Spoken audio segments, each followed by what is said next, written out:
Untuk itu, pertama kami akan mempersilakan dengan penuh rasa hormat Bapak Muhammad Yusuf Kalla untuk memberikan paparan tentang kepemimpinan. Silakan Pak JK. Kita berikan aplaus yang sangat meriah. Assalamualaikum warahmatullahi wabarakatuh. Selamat siang ya, hampir antara pagi siang. Saya Ketua Golkar tahun 2004 sampai 2009. Dan saya kira kalau Anda tanya sama pengurus yang paling demokratis waktu saya. Dan pengurusnya tidak seperti sekarang. Pengurus Golkar berapa? 600 sekarang. Ribuan? Masya Allah. Pengurus saya cuma 88. Pengurus hariannya 33. Jadi simple, demokratis, dan berjalan dengan baik. Kalau Golkar yang pendirinya sudah tidak ada, Pak Harto dan sebagainya, pangkat tentara, itu mestinya lebih demokratis, tapi walaupun nyatanya juga demokratis tanda kutip. Ya, itu dulu saya ingin sampaikan internal apa yang terjadi supaya lebih terbuka sama Anda. Namun demikian, tentu pertanyaan kedua, sering orang, pemimpin itu dilahirkan atau dibentuk?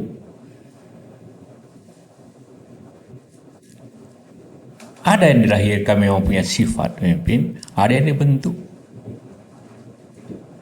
Dibentuk artinya berusaha. Saya sejak SMP anggota PI, Pelajar Islam Indonesia, dan pengurus SMP. SMA saya juga ketua PI waktu itu belum ada OSIS di sekolahan. Apa saya ceritakan ini? Pertama, untuk Anda menjadi pemimpin harus mampu, harus proporsional, mempunyai kelebihan, mempunyai cara berpikir. Tadi di bawah Erwin dengan Cilim bertanya, tahun 2024 itu Bapak bagaimana? Pilih siapa? Saya bilang saya tidak pilih, saya pilih yang memenuhi syarat saya. Apa syarat saya? Ialah seorang yang bisa membawa negeri ini maju, berkemajuan. Kemudian syarat pemimpin itu ialah pertama personalitinya dihargai orang.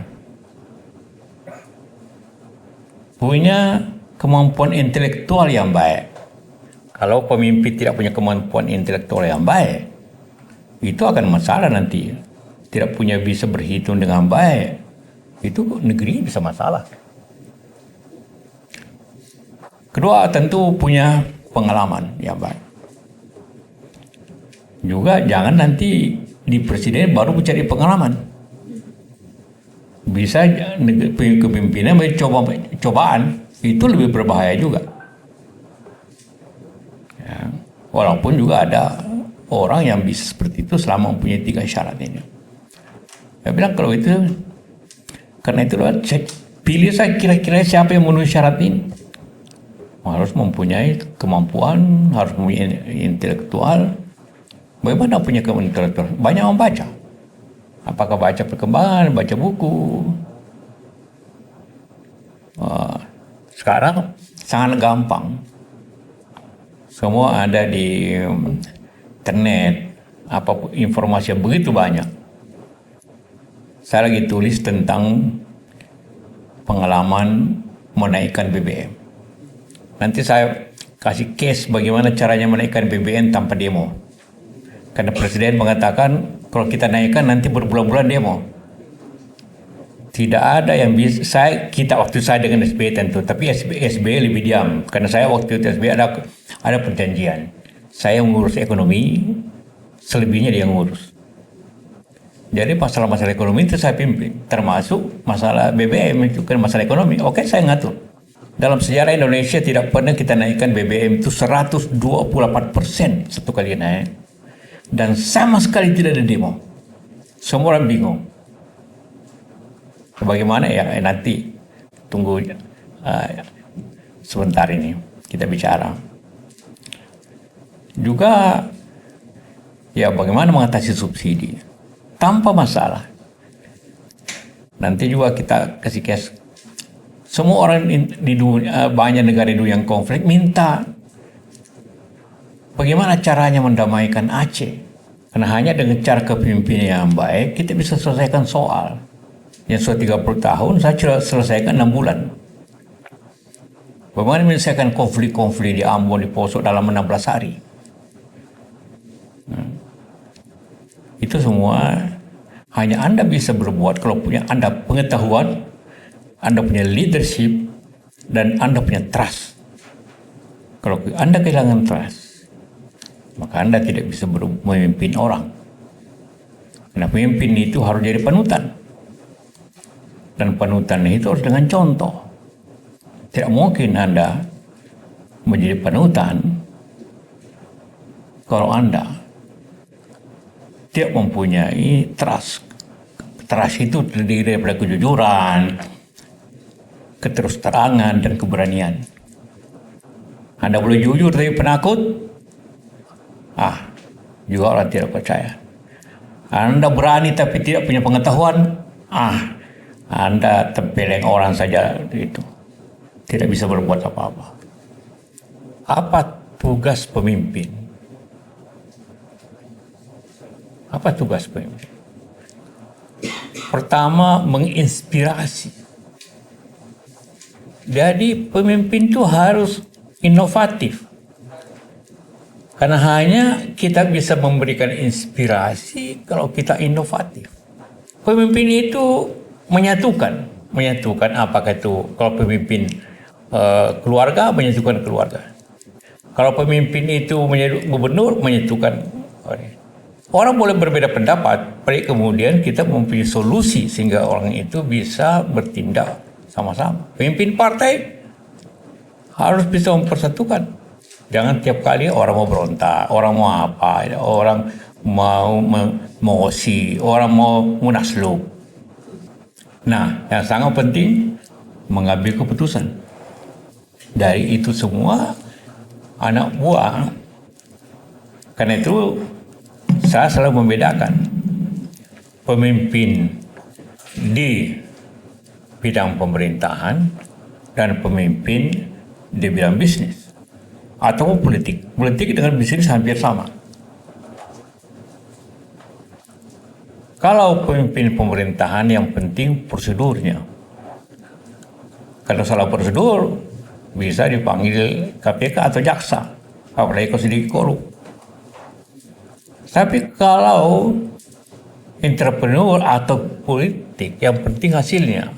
Prosedurnya kita bisa buat. Yang penting hasilnya. Nah, aturan kalau politik itu bisa rubah lagi sama dengan bisnis. Karena itu saya selalu katakan hidup adalah mengambil keputusan apapun. Anda mau makan, ambil keputusan. Saya mau makan yang mana. Sekarang tiap hari orang menunggu keputusannya presiden. Mau naikkan BBM atau tidak, naikkan, tidak naik, tidak naik, tidak naik, tidak. Itu tidak bagus untuk seorang pemimpin. Naik tidak, ambil keputusan. Saya dulu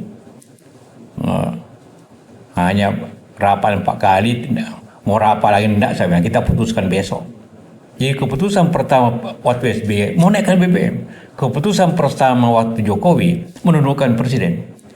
Tapi di ujung jabatan, hampir semua presiden takut menaikkan. SBY takut menaikkan, Ibu Mega takut menaikkan.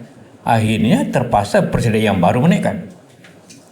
Semua pemimpin Anda, pemimpin apapun, harus ada konsisten lah. Jangan berubah-ubah. Karena itu cara pengambilan keputusan itu harus menjadi satu skill. Banyak teori, banyak cara.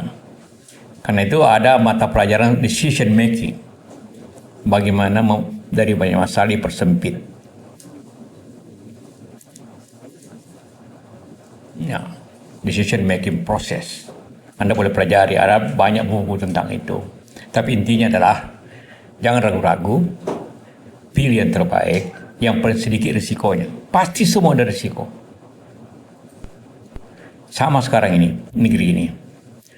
Ada dua pilihan mengatasi ekonomi bank sekarang ini. Saya tulis di Kompas tentang itu, kira-kira minggu lalu. Nah, karena itu Anda sebagai pemimpin itu, Anda sebagai kompas atau penjuru ataupun panutan bagi organisasi, arah organisasi, harus mengetahui hal-hal strategis. Meskipun tidak hingga, pemimpin itu tidak perlu detail, tapi harus tahu detail. Tidak perlu mengutamakan detail, tapi harus detail.